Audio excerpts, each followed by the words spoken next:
اعوذ باللہ من الشیطان الرجیم، بسم اللہ الرحمن الرحیم۔ ہم تو مٹ جائیں گے ارض وطن، لیکن تم کو زندہ رہنا ہے قیامت کی سحر ہونے تک۔ ہمارا وطن پاکستان ایک خواب کا عہد ہے جو دین، اخوت اور امن کی راہوں میں ہمیشہ چمکتا رہے گا۔ پاکستان کا نام سنتے ہی ہمارے ذہن اور دل میں ہمدردی اور محبت کا خیال تو آتا ہے۔ ناظرین گرامی، کیا پاکستان کی اکانومی کولیپس کر جائے گی؟ اور پاکستان کے یہ حالات کیسے ہو گئے؟ پاکستان مسلمانوں کا ایک خاص ملک ہے جو دنیا بھر کے مسلمانوں کے لیے ایک محفوظ ملک ہے۔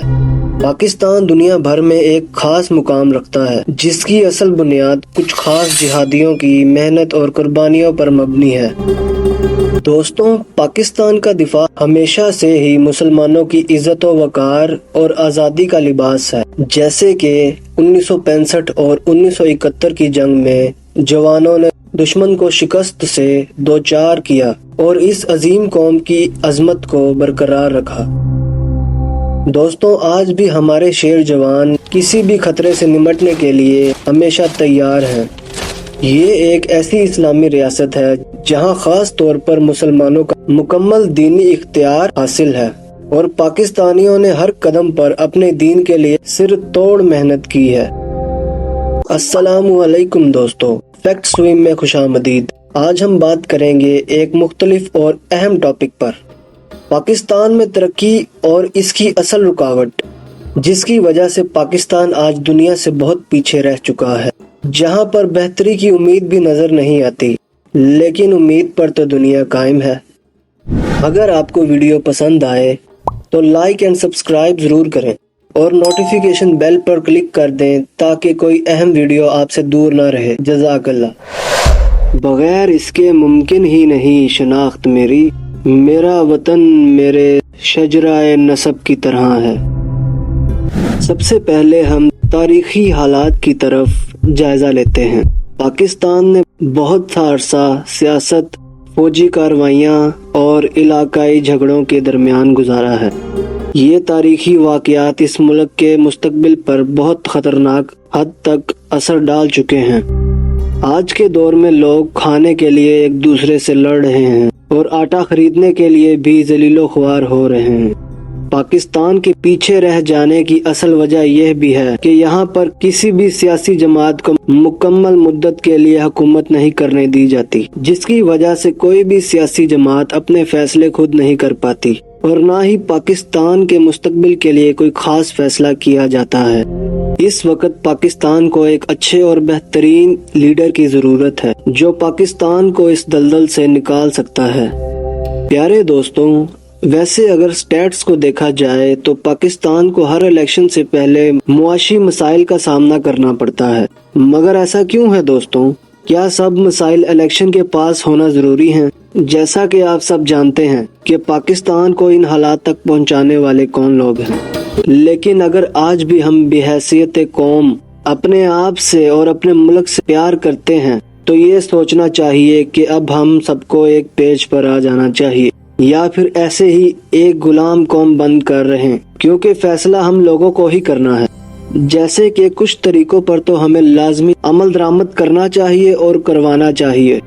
پاکستان کو اپنے تعلیمی نظام میں خاص طور پر بہتری کی ضرورت ہے اور تعلیم میں کوئی تفریق نہیں ہونی چاہیے۔ جو امیر کا نصاب ہے وہی غریب کا بھی نصاب ہو، اور تعلیم پر زیادہ سے زیادہ انویسٹ کرنا اور ایجوکیشن کو ہر طبقے میں منظم طور پر پہنچانا بھی اہم ہے۔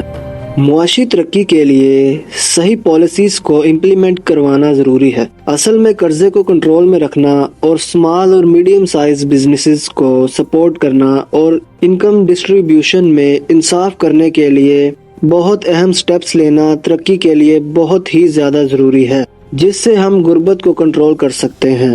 اس کے علاوہ انفراسٹرکچر ڈیولپمنٹ، جیسے کہ ملک میں انفراسٹرکچر ڈیولپمنٹ پر زیادہ توجہ دینا چاہیے۔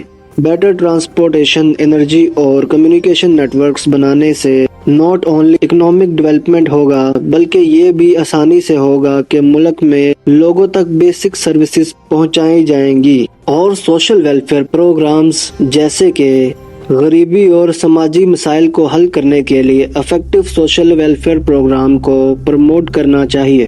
دوستوں، اس کے علاوہ سب سے اہم بات یہ ہے کہ اسلامی تجاویز اور اس کے اصولوں کا اسلامی جمہوریہ پاکستان کے مسائل سے نکالنے میں اہم کردار ہے، جن میں کچھ اسلامی فیکٹرز دیے گئے ہیں جو ملک کی ترقی میں مددگار ہو سکتے ہیں، جیسے کہ عدالت اور انصاف۔ اسلامی اصولوں میں عدالت کا مختلف طور پر ذکر ہے، جیسا کہ آج بھی پاکستان کے کچھ علاقوں میں کیا جاتا ہے، مثلاً جرگہ۔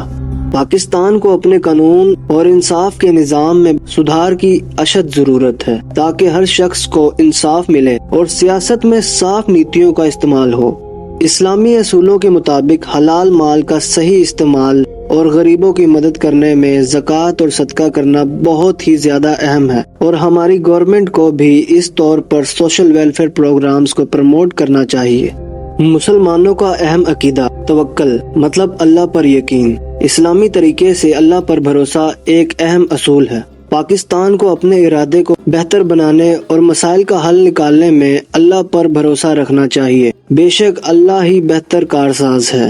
اس کے علاوہ امر بالمعروف و نہی عن المنکر مطلب اسلامی اصولوں کے مطابق لوگوں کو اچھے کاموں میں بڑھاوا دینا اور برائیوں سے روکنا ہر مسلمان کی ذمہ داری ہے۔ یہ بھی ہر شخص کی کامیابی کے لیے اہم تجاویز ہے۔ گورنمنٹ کو اس اصول کو امپلیمنٹ کرنے میں مدد کرنی چاہیے اور اس پر بھی کوئی اسلامی قانون بنانا چاہیے۔